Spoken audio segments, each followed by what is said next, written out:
Hi hello welcome to our channel. నేను మీ శ్రీ. ఈరోజు మనం చెప్పుకోబోయే కథ ప్రేనేస్తం పార్ట్ 90. కథలోకి వెళ్ళే ముందు లైక్ చేసి వీడియోని హైప్ చేయడం మర్చిపోకండి ఫ్రెండ్స్. ఇక వచ్చేయండి. చుట్టూ పువ్వుల పరిమళం, మంచు పొగల దేవతలా కనబడుతోంది రక్ష. ఆమెనే అబ్బురంగా చూస్తున్నాడు అర్జున్ చిరునవ్వుతో. అమాయకమైన ముఖంతో మరింత మనోహరంగా కనిపిస్తూ అర్జున్ దగ్గరికి వచ్చింది రక్ష. అర్జున్ చేతిని పట్టుకొని అతన్ని హత్తుకుంది. ఇంకా ఆశ్చర్యంలోనే ఉన్నాడు అర్జున్. నీతోనే ఉంటాను ఎప్పటికీ, నీలోనే ఉంటాను అర్జున్. మీరెప్పుడూ నవ్వుతూనే ఉండాలి. మీరు కన్నీళ్లు పెడితే నేను వాటి ద్వారా మీ నుంచి దూరం అవుతాను. మీరు చిరునవ్వు చిందిస్తే ఆ నవ్వులో కనపడతాను అని రక్ష మనసులో అనుకున్న మాటలు రక్ష చూపులో అర్జున్కి తెలుస్తున్నాయి. గాలిలో కనుమరుగైపోయింది రక్ష. ఉలిక్కిపడి లేచాడు అర్జున్. చేతులు చూసుకుని శరీరాన్ని తడుముకున్నాడతను. అతని కంట్లో కన్నీటి బొట్టు అతని చేతి మీద రాలింది. ఫోన్ మోగుతుంటే కళ్ళు తుడుచుకుని గొంతు సరిచేసుకుని ఫోన్ చేతిలోకి తీసుకున్నాడు. లిఫ్ట్ చేసి చెవి దగ్గర పెట్టుకున్నాడు అర్జున్. అర్జున్, మీ ఇంటికి కానిస్టేబుల్ పంపిస్తున్నాను. మీకు కావలసిన పోస్ట్ మార్టం రిపోర్ట్స్ దొరికాయి అని ఎస్ఐ ప్రతాప్ అన్నాడు. రియల్లీ? ఉలిక్కిపాటుగా లేచాడు అర్జున్. అవును అని ప్రతాప్ అనగానే, సార్ నేను ఇంట్లో లేను, నేనే వచ్చి కలెక్ట్ చేసుకుంటాను అని అన్నాడు అర్జున్. అర్జున్, పర్లేదు, మా కానిస్టేబుల్ వస్తాడు, ఇక్కడ స్టేషన్లో ఇవ్వలేం అని ఎస్ఐ అనగానే తను ఉన్న లొకేషన్ షేర్ చేశాడు అర్జున్. అందరూ అరగంట వెయిట్ చేసిన తర్వాత కానిస్టేబుల్ వచ్చి కాల్ చేస్తే బయటకొచ్చి ఆ రిపోర్ట్స్ తీసుకుని హాల్లోకి వచ్చి కూర్చున్నాడు. అది ఓపెన్ చేస్తే ఆలోపు ప్రవర్తిక నుంచి ఫోన్ వచ్చింది. ఏవండి, ఏమైంది? ఆమె గొంతులో కంగారు కనిపెట్టి అడిగాడు అర్జున్. న్యూస్ నిజమేనా? అప్పటికే ఆమె గొంతు తగ్గింది. అప్పుడు గుర్తొచ్చింది అర్జున్కి జయేంద్ర వాళ్ళతో పాటు పరశురాం గురించి కూడా బయటపడుతుందని. ఆ విషయం తన భార్యకు తెలుస్తుందనే విషయాన్ని అతను మర్చిపోయాడు అంతవరకు. అన్నాడు. కొన్ని క్షణాలు ఏమీ మాట్లాడలేదు ప్రవర్తిక. ఆమె మౌనంగా ఉంది. భోజనం చేశారా అని అడిగింది కొన్ని నిమిషాల తర్వాత. లేదు, చెయ్యాలి. ఇంటికి వెళ్ళి ప్రణయ్తో చేస్తాను. ఇప్పుడు వెళ్ళి బయట ఉన్నాను అన్నాడు అర్జున్. సరే, జాగ్రత్త అని కాల్ కట్ చేసింది. మన మనస్థితి ఏంటో తెలిసిన అతనికి ఆమె బాధ దాచుకోలేదని బాగా తెలుసు. ఆమె తండ్రి ఎంత దుర్మార్గుడైనా ఆమె తన తండ్రిని అసహ్యించుకున్న బాధపడకుండా ఉండదు. ఇప్పుడు ప్రెగ్నెంట్, 7 నెలలు నడుస్తోంది. స్ట్రెస్ తీసుకుంటుందేమోనని అర్జున్ కంగారు పడ్డాడు. వెంటనే ఆమెకి మళ్ళీ కాల్ చేశాడు. ఈసారి వీడియో కాల్ చేశాడు. అతన్నే చూసింది. ఇప్పుడు నవ్వుతూ కనిపించే ఆమె ముఖం ఆ రోజు నవ్వు నటిస్తున్నట్టు కనబడుతోంది అతనికి. ఏమైంది అలా చూస్తున్నారు అని అడిగింది ప్రవర్తిక. నాకేం కాలేదు, కానీ కన్నీళ్లు ఊరికే వేస్ట్ చేసుకోకూడదు, తెలుసా నీకు అన్నాడు అర్జున్. ఇప్పుడు వేస్ట్ ఎవరు చేశారు అని తిరిగి ప్రశ్నించింది. నీ ముఖం చూస్తేనే అర్థమవుతోంది నాకు అన్నాడు అర్జున్. నేనేం బాధపడట్లేదు. అలాంటి వాళ్ళు భూమి మీద ఉండకూడదు, కానీ బాధేస్తోంది అంటూ బేలగా అతనితో మాట్లాడుతూనే బొటబొట కన్నీళ్లు కార్చింది. నువ్వేడుస్తుంటే అస్సలు నచ్చట్లేదు నాకు, ప్లీజ్ అన్నాడు అర్జున్. అంతకంటే ఇంకేం చెప్పలేక, నేనేం ఏడవట్లేదు. మణికట్టుతో కన్నీళ్లు తుడుచుకుంది ప్రవర్తిక. సరే, ఏడవట్లేదు, నమ్మానులే, కానీ నన్ను ఎప్పుడు రమ్మంటావు అని అడిగాడు అర్జున్. నన్ను అడుగుతారేంటి? నేను రమ్మంటే వచ్చేస్తారా ఏంటి అని ఉక్రోషంగా అంది ప్రవర్తిక. సరే, నువ్వు చెప్పు, ఎప్పుడు రమ్మంటావు అని అడిగాడు అర్జున్ చిన్నగా నవ్వుతూ. ఆ నవ్వు మరికొన్ని క్షణాల్లో మాయమైపోతుందని అతనికి మాత్రం ఏం తెలియదు.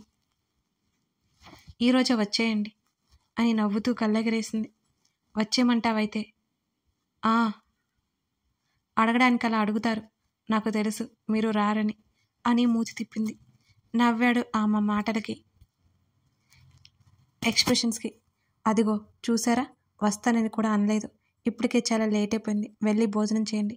ఇంతకీ ఉదయం టిఫిన్ అయినా చేశారా లేదా? మిమ్మల్ని అడిగిన లాభం ఉండదు. మా అన్నయ్యకి ఫోన్ చేస్తే గానీ తెలియదు. ఇంతకీ మీరు ఎక్కడున్నారు?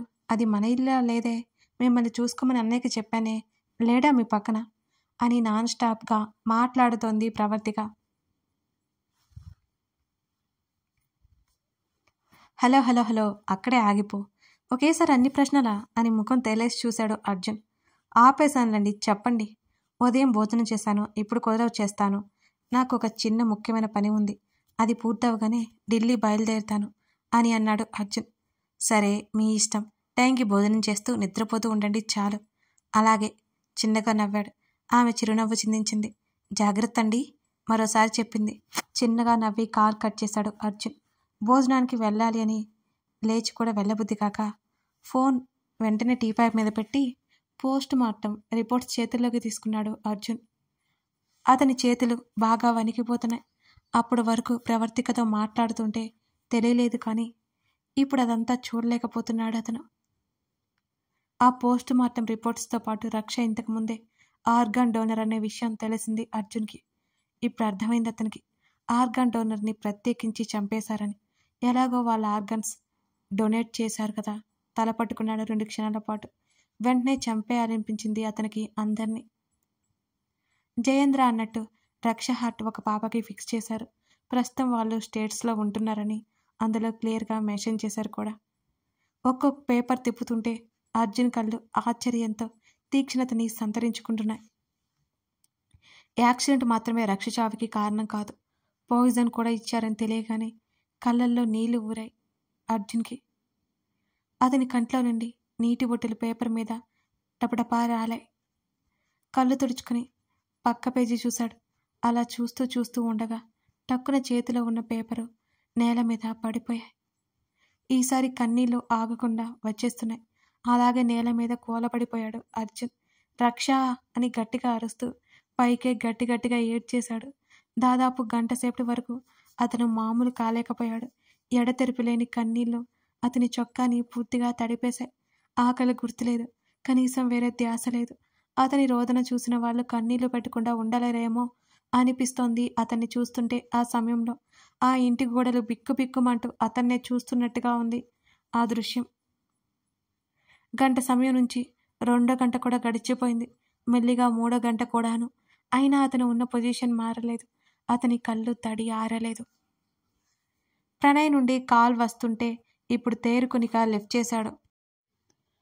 అన్నీ క్లియర్ అయిపోయాయిరా, వాళ్ళని కాపాడే దిక్కులేదు ఇప్పుడు. కేసు స్ట్రాంగ్ అయిపోయింది. కానీ ఆ జయేంద్ర బావ ఆకాశ్ ఏమైనా చేయొచ్చు. ఆయన పలుకుబడి ఎక్కువ. ఆయన తలుచుకుంటే జయేంద్ర వెంటనే బయటకు తీసుకురావచ్చు. పెద్ద పెద్ద వాళ్ళంతా తెలుసా ఆయనకు చీకటిలో అంతా మాయం చేస్తారు. ఇప్పుడేం చేద్దాం అర్జున్ అని ప్రణయ్ అడుగుతుంటే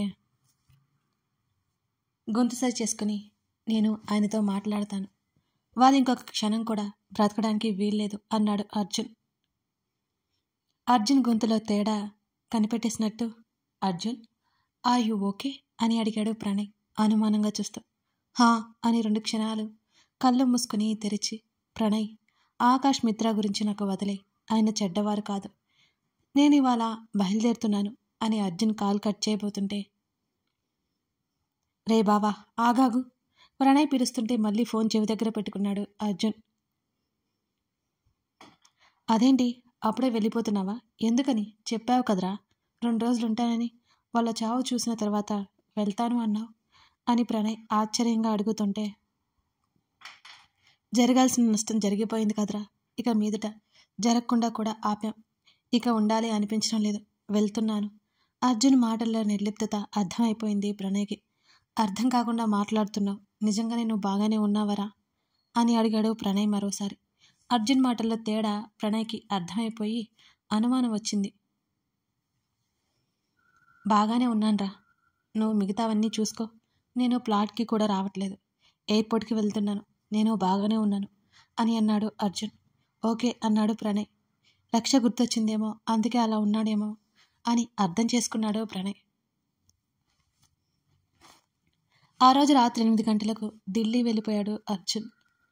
దిగులుగా అయిపోయిన అర్జున్ ముఖం చూసి అర్జున్ నువ్వు బాగానే ఉన్నావా అని కాఫీ ఇస్తూ అడిగింది వసుంధర. హా అత్త అంటూ ప్రవర్తిక కోసం చుట్టూ చూశాడు అర్జున్. నిద్రొస్తుందని పడుకుంది అర్జున్. అర్జున్ చూపులు గమనించి చెప్పింది వసుంధర.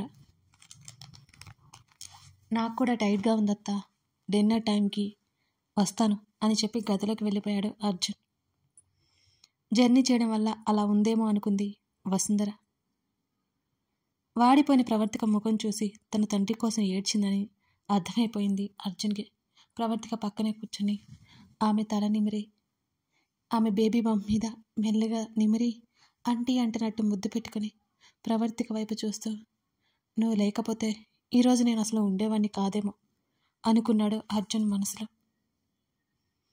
అతని హృదయం బాధను మోయలేకుంది. ఎవరితో పంచుకోలేక నరకయాతనని అనుభవిస్తున్నాడు అతను ఆ సమయంలో. ఆ రిపోర్ట్స్లో రక్ష ప్రెగ్నెంట్ అని తెలుస్తుంటే తన భార్య బిడ్డలను పోగొట్టుకున్న అతని పరిస్థితి మరింత దారుణంగా ఉంది. ఆ ఇద్దరిని త్వరలో రాబోయే తన బిడ్డలో చూసుకుంటూ కష్టంగా కన్నీళ్లు దాచుకుంటూ ప్రవర్తిక చేతిని నుదిరికి ఆనించుకున్నాడు అర్జున్. అర్జున్ రక్ష దగ్గర తీసుకోవాలన్న మాట ఆశ్రమం గురించి అయితే అతనితో చెప్పాలనుకున్న మాట ఆమె ప్రెగ్నెంట్ అని అర్థమైంది అర్జున్కి. డైరీలో అదే రాసిందని అతనికి తెలుసు. ఆమె చివరి క్షణాల్లో అసలు చనిపోవాలని లేదు, తనతో కలిసి బ్రతకాలని ఉంది. జీవితాంతం అని రక్ష మాటలు గుర్తుకొస్తుంటే గబుక్కున వాష్రూమ్లోకి వెళ్ళిపోయాడు అర్జున్, ఒంటరిగా బాధను అనుభవించడానికి. మెలకువ వచ్చి లేచి కూర్చుంది ప్రవర్తిక. చెదిరిన కురులో చీర సరిచేసుకుని ఫోన్ తీసి టైం చూసింది. రాత్రి 9 గంటలు చూపిస్తుంది. తలంతా భారంగా అనిపిస్తుంటే అర్జున్తో మాట్లాడాలి అనిపించి ఫోన్ చేతుల్లోకి తీసుకుని బాల్కనీలోకి వచ్చి సోఫాలో కూర్చుంది. ఈ టైంలో ఇంట్లోనే ఉండి ఉంటారా అనుకుంటూ అర్జున్ నెంబర్కి డయల్ చేసింది. విచిత్రంగా అర్జున్ ఫోన్ ఇంట్లోనే మోగుతుంటే ఇక్కడే సౌండ్ వస్తుంది అనుకుంటూ మెల్లిగా లేచి గదిలోకి వచ్చింది. డ్రెస్సింగ్ టేబుల్ దగ్గర ఫోన్ మోగుతూ కనిపించింది అతనిది. ఆమె కళ్ళు మతాబుల్లా వెలిగిపోయాయి. అతను వచ్చాడని తెలియగానే వాష్రూమ్ దగ్గరికి వెళ్ళగానే సన్నగా నీటి శబ్దం వినిపిస్తోంది. అర్జున్ వచ్చాడనుకోగానే ఆమె మనసు గాలిలో తేలిపోతోంది. తలుపు కొట్టింది. ఏవండి అని పిలుస్తూ హా సన్నగా వినిపించింది అర్జున్ గొంతు ఆమెకి. నేనే అండి, ఏం లేదు, మీరు వచ్చారో లేదో అని అంతే అని చెప్పి అక్కడి నుంచి హాల్లోకి వచ్చింది. ప్రవి, అర్జున్ని కూడా డిన్నర్కి పిలు అని చెప్పింది వసుంధర. ఆయన స్నానం చేయడానికి వెళ్ళారు పిన్ని, ఇప్పటికే చాలా ఆలస్యమైపోయింది, మీరు తినేయండి అని చిరునవ్వుతో చెప్పింది. అర్జున్కి ఇష్టమైన వంటలు ఉన్నాయా లేదా అని చూసి గదిలోకి వెళ్ళిపోయింది ప్రవర్తిక గొంతు ఎప్పుడైతే వినిపించిందో అప్పుడు బలవంతంగా కన్నీళ్లు ఆపుకుంటూ బయటికి వచ్చాడు అర్జున్. ఆమె వచ్చేసరికి హెయిర్ డ్రైయర్ పెట్టుకుంటూ కనిపించాడు ఆమెకి. ఎంతసేపు అయింది మీరు వచ్చి, నిజంగా వస్తారనుకోలేదు అంటూ నవ్వుతూ అతని ముందుకెళ్ళింది ప్రవర్తిక. 1 గంట అవుతుంది అని చెప్పాడు అర్జున్ ముఖం మరోవైపుకి తిప్పేసుకుంటూ.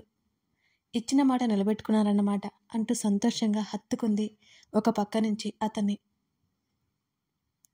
ఇచ్చిన మాట నిలబెట్టుకున్నానో లేదో, చేతగాని అసమర్థుడని అయ్యాను అని మనసులో అనుకున్నాడు అర్జున్.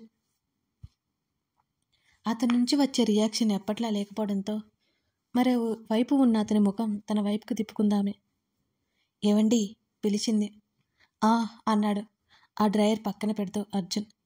ఏమైంది అతని ముఖంలోకి చూస్తూ అడిగింది ప్రవర్తిక. కొంచెం టైట్గా ఉంది అని కష్టంగా ముఖం మీదకి నవ్వు తెచ్చుకున్నాడు అతను. నిద్రాహారాలు మానేసి ఇదిగో ఇలా అటు ఇటు తిరుగుతుంటే ఇలాగే ఉంటుంది, భోజనం చేసి రెస్ట్ తీసుకుంది కానీ రండి అంటూ అర్జున్ నుంచి దూరం జరగబోతుంటే దగ్గరగా ఉండు అంటూ ఆమె చుట్టూ చేతులు వేశాడు అర్జున్. ఆమె భుజం మీద గడ్డమానించి అలాగే కళ్ళు మూసుకున్నాడు. అతడు సరిగ్గా లేడు అనే అనుమానం ఆమెలో మొదలైంది. అతను సరిగ్గా ఉండకపోతే ఖచ్చితంగా అనుమానపడి ఏడ్చేస్తుందని దూరం జరిగే. చాలా ఆకలేస్తుంది పద అన్నాడు అర్జున్. అతను ఆకలి అనగానే అప్పుడు అడగడం కరెక్ట్ కాదని ఆగిపోయింది ప్రవర్తిక. రండి, మౌనంగా నడుస్తుంటే నడవలేకపోతున్నావా, ఎత్తుకోనా అని నవ్వాడు. ఆమె ఆశ్చర్యంగా వెనక్కి తిరిగి అందరూ ఉన్నారు కదా బాగోదంటూ నవ్వింది. అయితే నీకేం అభ్యంతరం లేదన్నమాట అంటూ ఆమె భుజం చుట్టూ చేయేశాడు అర్జున్. అస్సలు లేదని నవ్వేసింది సంతృప్తిగా. ఆమె మాటలు, ఆమె సాన్నిహిత్యంలో అతని పెదవులపై నవ్వు విరిసింది. అప్పుడే భోజనం అయిపోయి వెళ్ళిపోయారు కృష్ణమూర్తి, వసుంధర. వస్తున్న వాళ్ళని చూస్తూ ఇద్దరికి గుడ్ నైట్ చెప్పి వెళ్ళిపోయింది వసుంధర కూడా. అర్జున్కి వడ్డించి పక్కనే కూర్చుంది ప్రవర్తిక. తిన్నావా ముద్ద కలిపి ఆమె నోటి దగ్గర పెట్టాడు అర్జున్. నేనెప్పుడో మీరు రాకముందే తినేసి నిద్ర కూడా పట్టించాను, ఇప్పుడు నాకేం వద్దు అని ఆమె అంటుంటే నువ్వు తిని 2 గంటలు పైనే అయిపోయింది, మళ్ళీ తినొచ్చు, ఏం పర్వాలేదు అంటూ ఆమెకు పెట్టాడు. అతను మౌనంగా తింటుంటే అమ్మ, పిన్ని, బాబాయ్, అన్నయ్య ఎలా ఉన్నారు అని అడిగింది. ప్రణయ్ ఒక్కడే ఉన్నాడు, ఇంకెవరూ లేరక్కడ అన్నాడు. అవునా, వెళ్ళిపోయారా ఊరు? దిగులుగా అడిగింది ప్రవర్తిక. పొలాలు ఏవో ఉన్నాయంట కదా, కౌలుకిచ్చేసి వస్తామన్నారు చెప్పేసి తినడం పూర్తి చేశాడు అర్జున్. ఇక్కడికే వస్తారనుకుంటా సంతోషపడిపోయింది ప్రవర్తిక. భోజనాలు చేసి గదిలోకి వచ్చిన తర్వాత ప్రవర్తిక ఒడిలో తలపెట్టుకుని పడుకున్నాడు అర్జున్. తన బేబీ స్పర్శను ఫీల్ అవుతూ అతను కళ్ళు మూసుకున్నాడు. ఇక్కడే ఉందామా, హైదరాబాద్ వెళ్ళిపోదామా అని అడిగాడు ఆమెను. అప్పటికి అతని జుట్టులో వేళ్లు పెట్టి నిమురుతూ షాక్ అయిపోయి ఆమె చేస్తున్న పని ఆపేసి ఆశ్చర్యంగా అతని వైపు చూసింది ప్రవర్తిక. కథ కొనసాగుతోంది. మీకోసం నేను ఎంతో కష్టపడి డైలీ రెగ్యులర్ ఎపిసోడ్స్ ఇస్తున్నాను కదా మిస్ అవ్వకుండా, కానీ మీరు లైక్స్ కూడా చేయట్లేదండి. మీరు లైక్స్ చేసి కామెంట్స్ చేస్తుంటేనే కదా నేను ఇంకా ఇంట్రెస్టింగ్గా స్టోరీస్ ఇవ్వగలను. మనం ఇప్పుడు 29K ఉన్నాం కదా, 30Kకి రీచ్ అవ్వాలి కదా మన ఫ్యామిలీ. మరి సబ్స్క్రైబ్ చేసుకున్నారా? చేసుకోకపోతే ఇప్పుడే చేసేయండి మరి. Thank you.